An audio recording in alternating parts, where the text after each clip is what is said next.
Saudara-saudara yang diberkati oleh Tuhan Yesus, di Minggu tanggal 11 Agustus 2024 oleh Sinode GP Papua melalui bidang IAI mengeluarkan bahan bacaan yang terambil dari 2 Raja-Raja pasal 4 ayat 42 hingga ayatnya 44 dengan tema hidup sebagai orang merdeka, dan subtemanya adalah berbagi selalu menghasilkan buah. Sebelum kita masuk lebih jauh untuk melihat bagian bacaan ini, khusus pada ayat 42 hingga ayat 44, ada sedikit latar belakang yang mesti seluruh warga gereja memahaminya. Ada 2 hal penting yang sesungguhnya sebelum pasal atau sebelum ayat 44, di ayat 38 itu berbicara soal maut dalam kuali. Nah, sesungguhnya ada 2 bagian penting yang dibahas di dalam pasal 4 dari 2 raja-raja ini. Yang mana di sana dikisahkan tentang yang pertama, kebutuhan kehidupan dari rombongan para nabi. Kisah ini mengilustrasikan kebenaran tentang mata Tuhan yang tertuju kepada mereka yang takut akan Tuhan, kepada mereka yang berharap akan kasih setianya untuk melepaskan mereka dari maut dan memelihara hidup mereka di saat kelaparan. Nah, di ayat 38 sesungguhnya di sana kita mendapatkan informasi bahwa di Gilgal terjadi situasi kelaparan yang sangat berdampak pada kebutuhan hidup manusia. Dan para nabi-nabi juga mengalami situasi kelaparan itu. Sesungguhnya kita juga mendapatkan informasi bahwa Elisa berkunjung ke Gilgal dan melihat situasi kelaparan yang dihadapi oleh rombongan para nabi-nabi. Dan karena itu dia menyuruh bujangnya yang kemudian bekerja untuk mempersiapkan makanan bagi para nabi-nabi. Ya. Kita tahu bersama bahwa dalam situasi kelaparan ini kebutuhan hidup, sembako, makanan yang menjadi kebutuhan itu tidak tersedia. Dan karena itu disuruhlah Elisa untuk bujangnya atau pesuruhnya itu, atau yang kemudian disebut sebagai pendamping daripada Elisa, pergi ke ladang untuk mengambil sayur-sayuran. Dan sayur-sayuran itu kemudian diambil, ada yang sayur yang baik tetapi juga ada sayuran yang tidak baik, yang memiliki racun, tetapi diolah secara bersama-sama dan kemudian diberikan kepada para nabi untuk hendak mereka menikmatinya. Tapi sebelum mereka menikmati, para nabi melihat bahwa di dalam kuali yang telah tersaji makanan sayuran itu ada maut yang ada di dalamnya. Dan karena itu mereka berteriak dan berseru bahwa mereka kemudian akan mati karena maut yang ada di dalam kuali itu. Karena sayuran itu adalah juga berasal dari pohon racun yang diolah oleh bujang daripada Elisa. Nah, karena itu Elisa kemudian memberitahukan kepada bujangnya itu, taburlah tepung ke dalam sayuran itu dan cedoklah dan bagikanlah kepada mereka untuk dimakan, dan maut dikalahkan, atau bahaya kelaparan, bahaya kematian itu dihalaukan. Itu kisah yang pertama Kisah yang kedua, kita masuk pada bacaan kita, khusus pada ayat 42 hingga ayat 44. Sesungguhnya di sana terlihat bahwa ada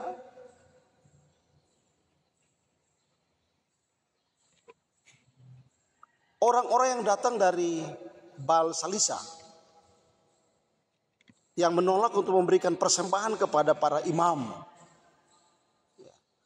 Kita ketahui bahwa kalau kita baca di dalam 1 Raja-Raja pasal 12 ayat 28 sampai 31, mengapa sampai orang-orang Baal Salisa menolak untuk memberi makan kepada para imam-imam? Mereka merasa bahwa mereka adalah orang-orang yang datang dari golongan orang-orang yang disebut sebagai orang-orang saleh. Orang-orang yang hidupnya baik di hadapan Allah. Dan menurut mata mereka, menurut pengamatan mereka,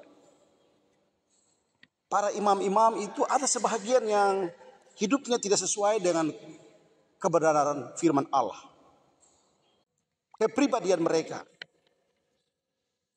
karakter mereka sebagai imam jauh dari apa yang sesungguhnya diharapkan.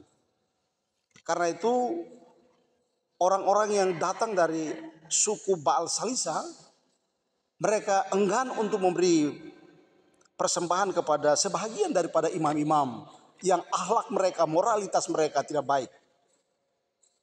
Mereka justru mau memberikan persembahan ulu hasil kepada imam-imam yang memiliki akhlak dan moral yang baik. Para imam yang baik ini adalah para imam yang betul-betul setia kepada Tuhan, menjalankan firman Tuhan dan perjanjian-perjanjian Allah.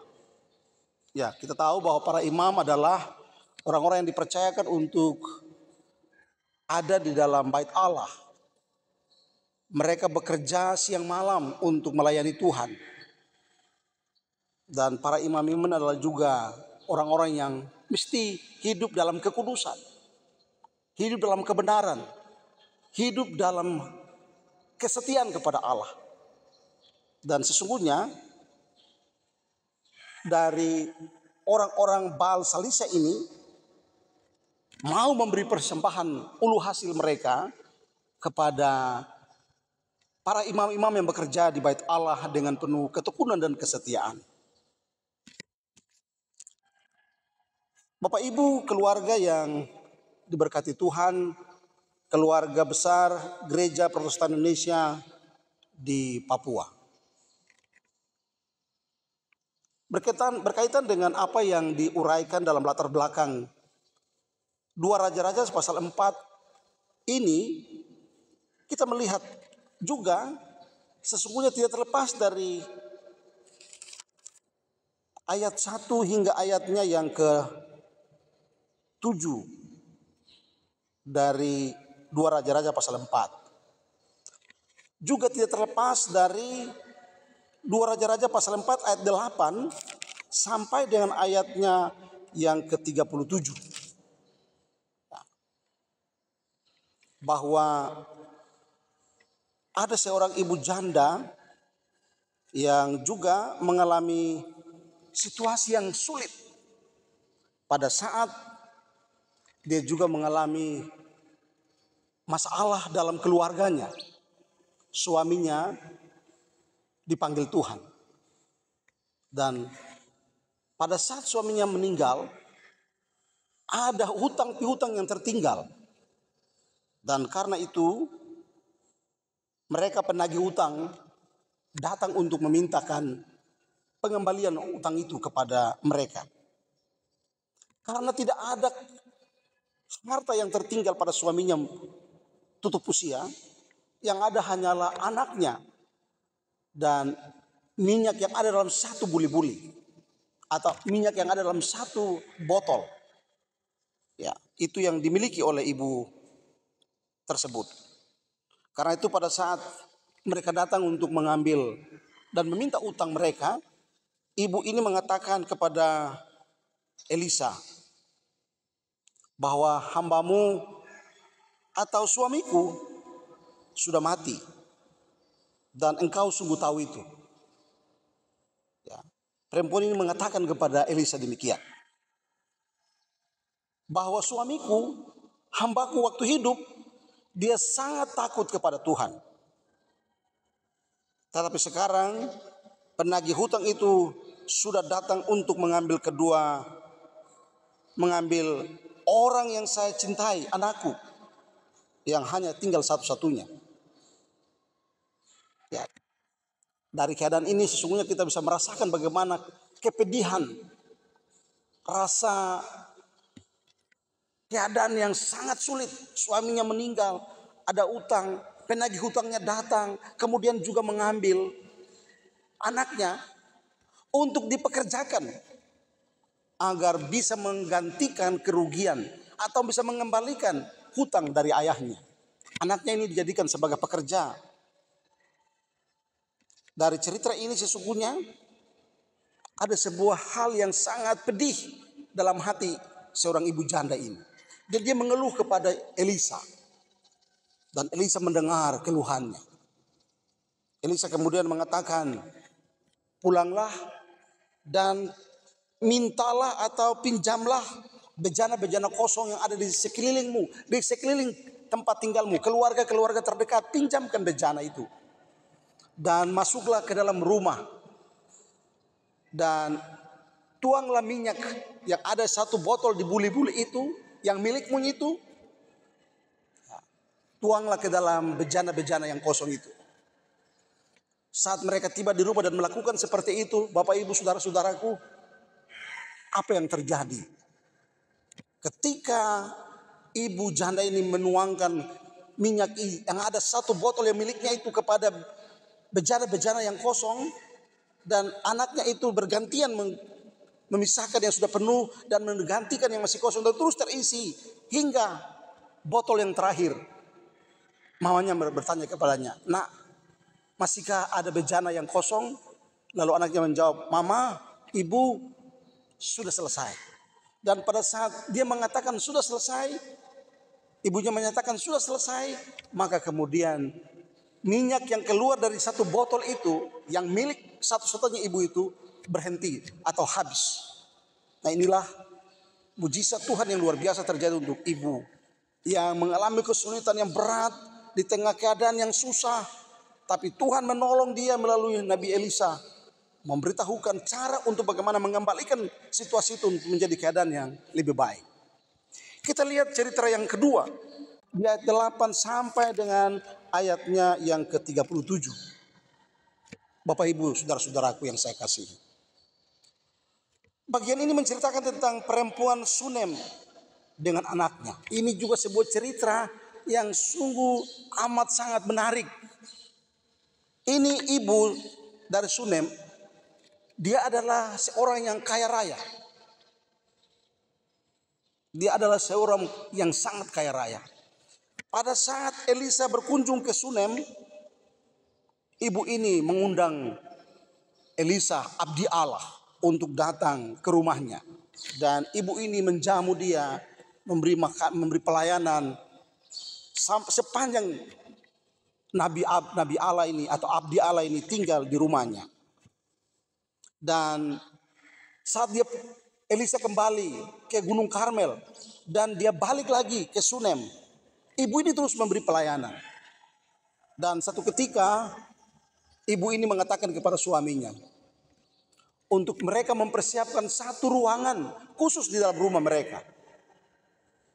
Mereka mempersiapkan 1 kamar khusus, kamar yang dibuat secara istimewa, disiapkan untuk ketika nantinya abdi Allah itu datang mengunjungi kota atau daerah Sunem, mereka tinggal di dalam rumah ini. Dan karena itu siapkanlah kamar yang begitu bagus, disiapkan tempat tidur, meja, kursi, ya. Tapi juga tempat mesbah untuk tempat berdoa. Ibu bapak sekalian yang diberkati Tuhan, ketika abdi Allah berkunjung ke Sunem, maka kemudian datanglah ke rumah ibu ini. Dan rumah sudah disiapkan kamar khusus untuk melayani abdi Allah ini. Nah, dengan begitu megahnya tempat tinggal yang disediakan oleh ibu ini kepada abdi Allah ini, maka abdi Allah ini berkata kepada bujangnya atau kepada, ya kalau kita lihat, kalau bupati punya sekpri, ada sekretaris pribadi, ya semua pejabat-pejabat tinggi punya sekpri atau ajudan, maka Elisa punya juga ajudan, ya, yang kemudian namanya Gehasi, ya, disebut dengan kata bujang. Gehasi diminta untuk memanggil ibu yang begitu hati tulus memberi pelayanan kepada abdi Allah ini. Dan ketika ibu itu datang, sang abdi Allah mengatakan kepada Gehasi, sungguh luar biasa, telah disediakan tempat yang begitu istimewa untuk kita. Tinggal di sini, tidur di sini, makan, dan luar biasa pelayanan yang dibuat. Kira-kira apa yang bisa kita berikan kepada ibu ini? Lalu Gehasi mengatakan kepada abdi Allah itu bahwa ibu ini sudah berkeluarga, tapi sampai hari ini belum punya anak. Suaminya juga sudah usia lanjut, maka tidak mungkin mereka akan mendapatkan keturunan. Bapak, Ibu, dan saudara-saudaraku, menarik. Ketika itu langsung abdi Allah ini mengatakan kepada ibu yang sangat murah hati ini, pada hari ini, pada tahun ini akan terjadi bagimu bahwa tahun depan seperti tahun ini engkau akan mengandung dan melahirkan seorang anak laki-laki. Tapi apa jawab ibu ini? Bahwa sesungguhnya dia mengatakan, jangan membohongi aku. Jangan menjanjikan sesuatu yang muluk-muluk. Karena tidak mungkin bagi diri saya yang sudah tua ini, suami saya yang sudah tua ini, tidak mungkin akan kami mendapatkan keturunan. Namun Bapak Ibu saudara-saudaraku yang terkasih, dalam cerita lebih lanjut, kita melihat bahwa tahun depan, waktu yang sama, di saat abdi Allah itu berkata, ibu itu mengandung dan melahirkan seorang anak laki-laki. Dia tumbuh dan menjadi besar. Seketika itu juga Bapak Ibu, kata dia sudah memasuki usia yang cukup dikatakan dewasa. Dia mengikuti ayahnya ke ladang untuk bekerja, ya, menyabit bekas-bekas, ya, tanaman atau lalang padi, ya, gandum yang ada itu yang disabit oleh para pengerja-pengerjanya. Dia ikut juga terlibat dengan ayahnya di sana bersama dengan para pekerja-pekerja penyabit membersihkan ladang itu. Nah, seketika itu juga dia mengalami benturan di kepalanya dan kemudian dia merasakan suatu sakit yang luar biasa dan dia berteriak, ayah, ayah, ayah. Dan ayah pun datang menghampiri dia dan ternyata dia dalam keadaan yang mengalami benturan keras di kepalanya. Ayahnya menyuruh para bujang-bujangnya juga untuk membawa anak ini ke ibunya. Dan ibunya memangku dia. Seharian ibunya memangku dia. Ada di pangkuan ibunya. Dan tidak lama kemudian anak itu meninggal dunia. Cerita ini Bapak dan Ibu, kematian yang dialami oleh satu-satunya anak ini, satu-satunya anak yang dimiliki oleh ibu ini, tidak menunjukkan sebuah kesedihan. Ibu ini tidak menunjukkan kesedihan. Tapi dia memiliki jiwa yang besar. Sebuah kekuatan besar dia memiliki dalam dirinya. Dia membawa anak yang sudah tidak bernyawa itu, dia meletakkan di tempat tidur di mana yang disiapkan untuk abdi Allah tinggal. Di kamar khusus itu, dia meletakkan anak itu, jenazahnya diletakkan di kamar itu, di tempat tidur itu. Dan kemudian dia pergi ke suaminya. Dia katakan, izinkanlah saya untuk bertemu dengan abdi Allah, untuk memberitahukan tentang kematian anak ini. Dan kemudian beberapa bujangnya mengawal ibu ini untuk pergi berjumpa dengan sang abdi Allah di Gunung Karmel. Dan di sanalah ibu itu datang. Dari jauh mengatakan, sang pesuruh atau juga pendamping daripada abdi Allah ini mengatakan kepada Elisa bahwa ibu yang pernah melayani kita itu ada datang. Lalu kemudian ibu itu masuk dan langsung tersungkur memeluk kaki sang abdi Allah. Tetapi kemudian ditegur oleh sang bujang atau sekretaris pribadi daripada Bapak Elisa. Namun apa yang terjadi? Elisa mengatakan, jangan menegur dia. Biarkanlah dia memeluk. Karena dia dalam keadaan yang sedih. Kesedihan itu dia tidak tampilkan bagi orang lain. Tetapi dia menyatakan kesedihan itu kepada Allah. Dan dia datang bersujud di hadapan Elisa. Dan kemudian Elisa mengatakan bahwa biarkanlah dia. Karena dia lagi dalam keadaan yang sedih. Dalam keadaan yang mengalami hal yang sangat memprihatinkan. Nah kemudian dia bercerita kepada Elisa. Dan Elisa kemudian menyuruh bujangnya itu membawa tongkatnya. Pergi ke tempat tidur di mana anak itu diletakkan.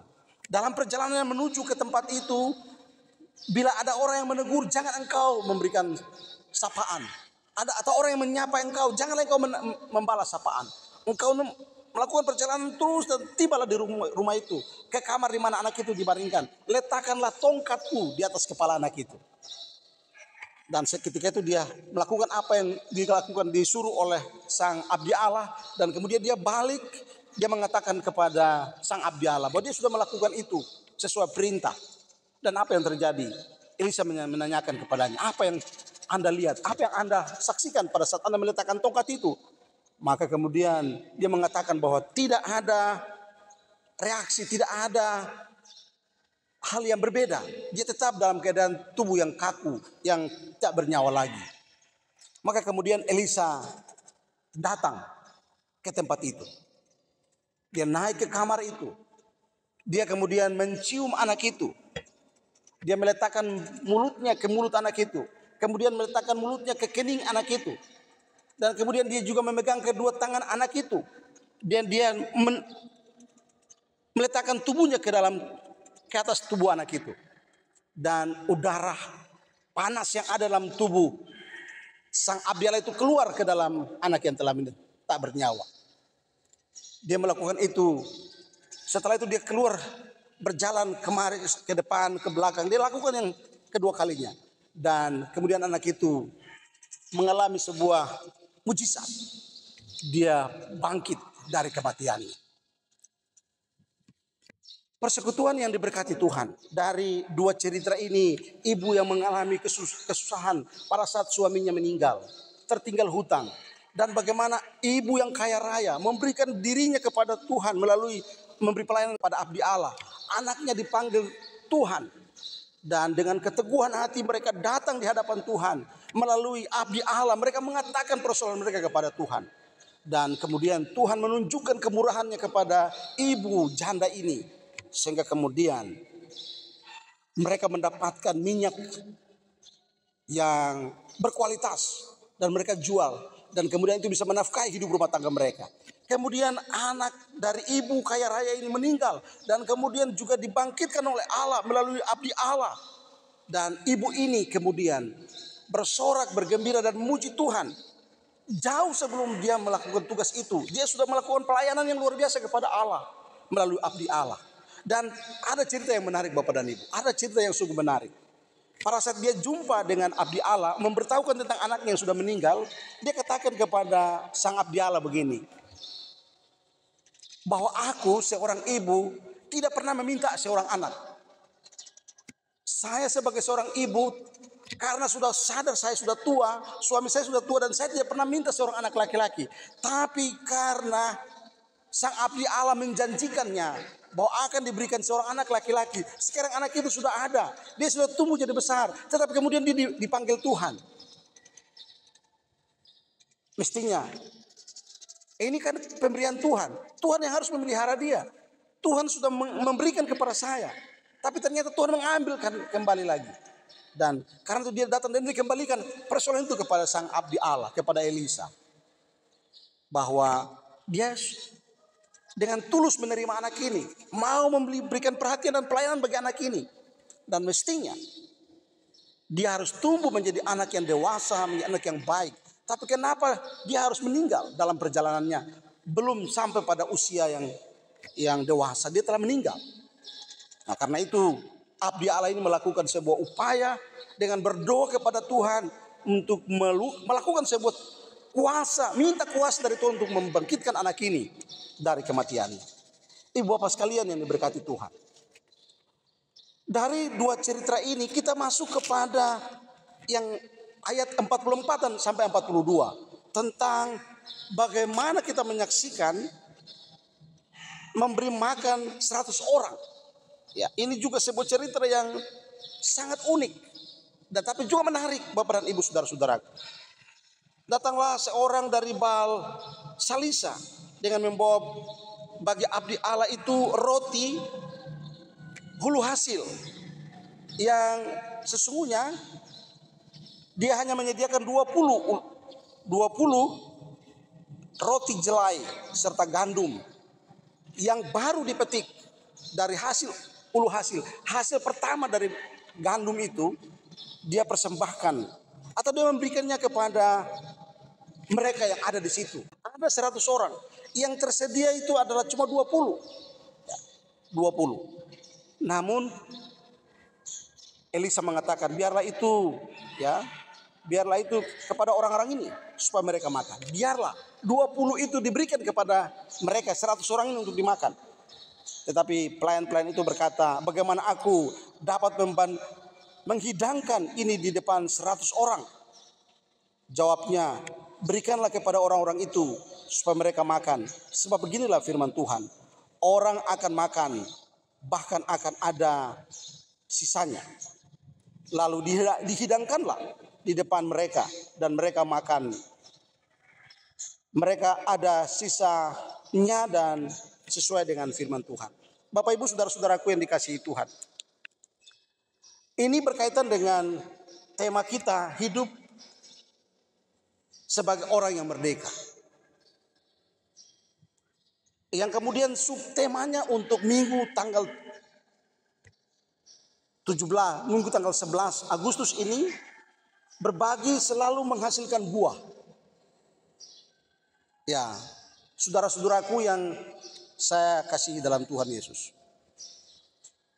Tuhan berfirman supaya umat membawa hasil pertama ke bait Allah.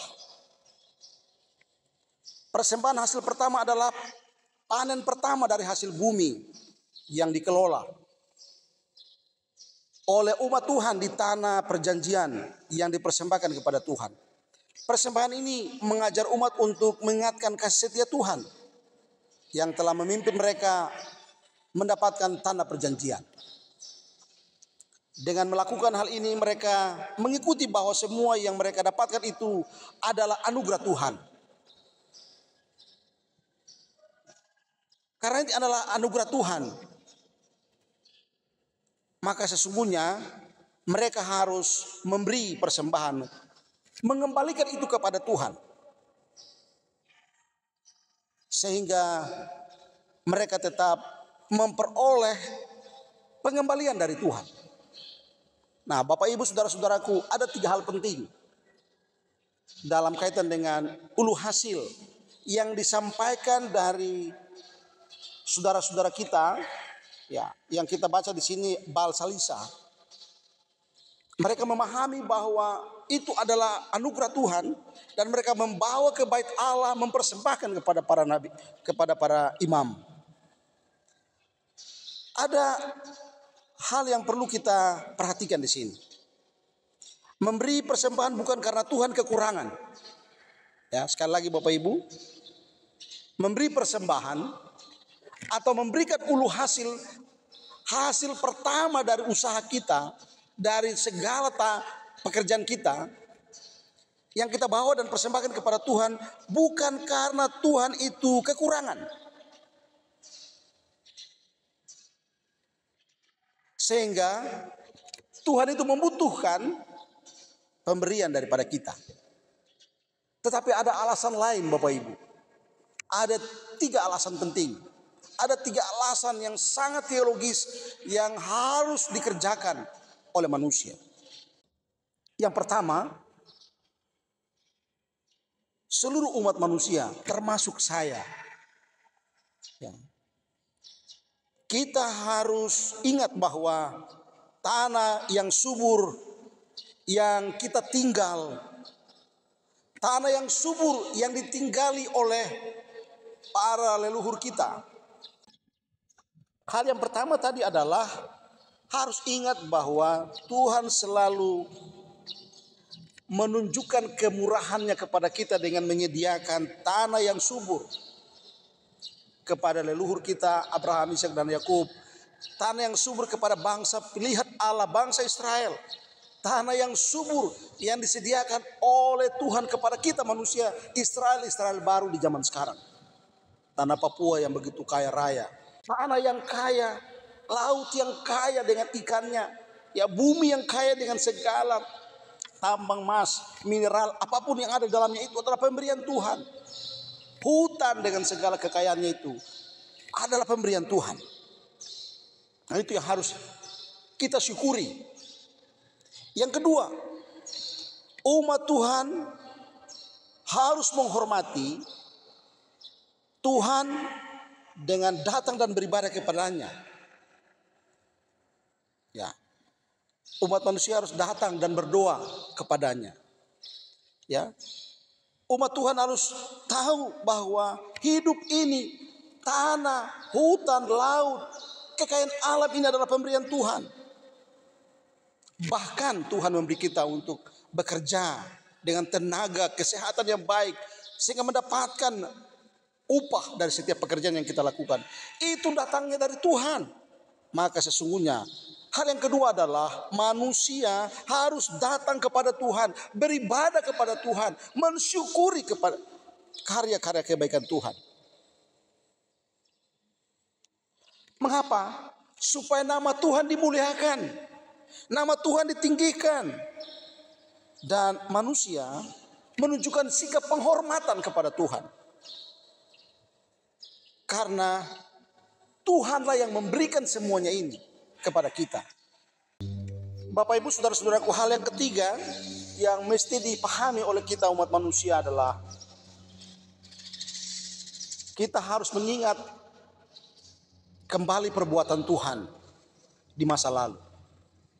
Ya, perbuatan Tuhan di masa lalu yang sudah menciptakan langit dan bumi dengan segala isinya, ya, memberi kekayaan yang melimpah ruah kepada manusia, memberi kehidupan dan keselamatan kepada manusia. Manusia harus mengingatkan itu.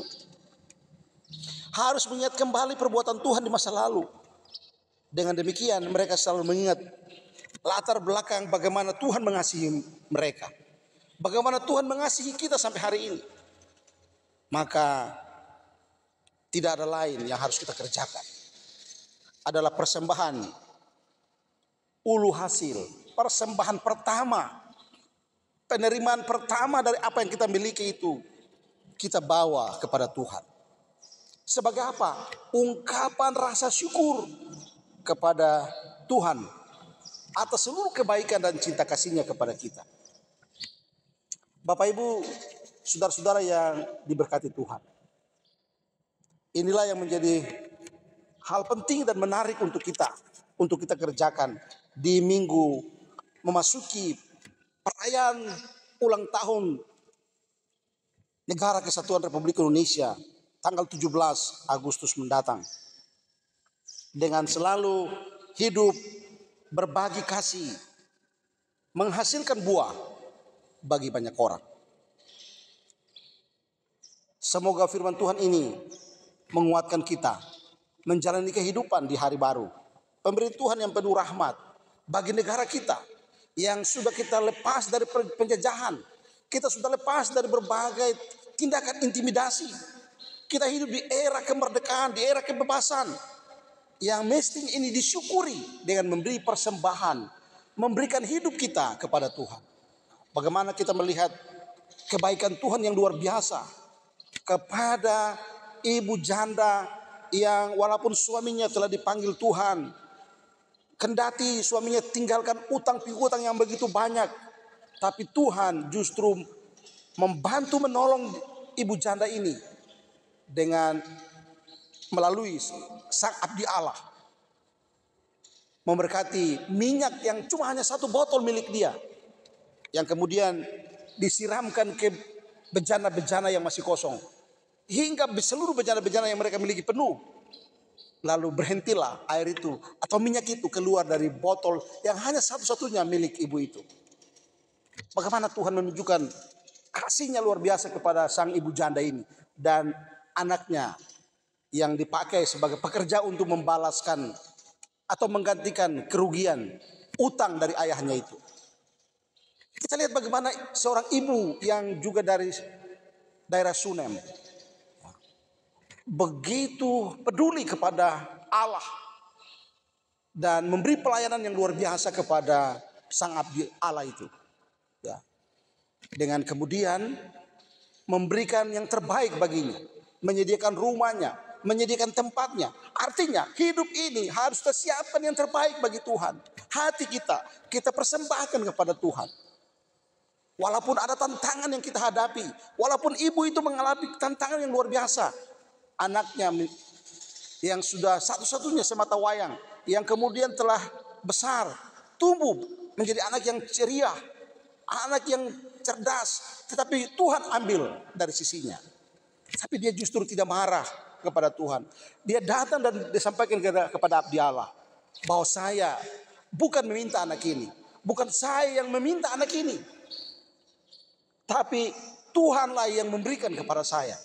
Maka saya kembalikan anak ini kepada Tuhan.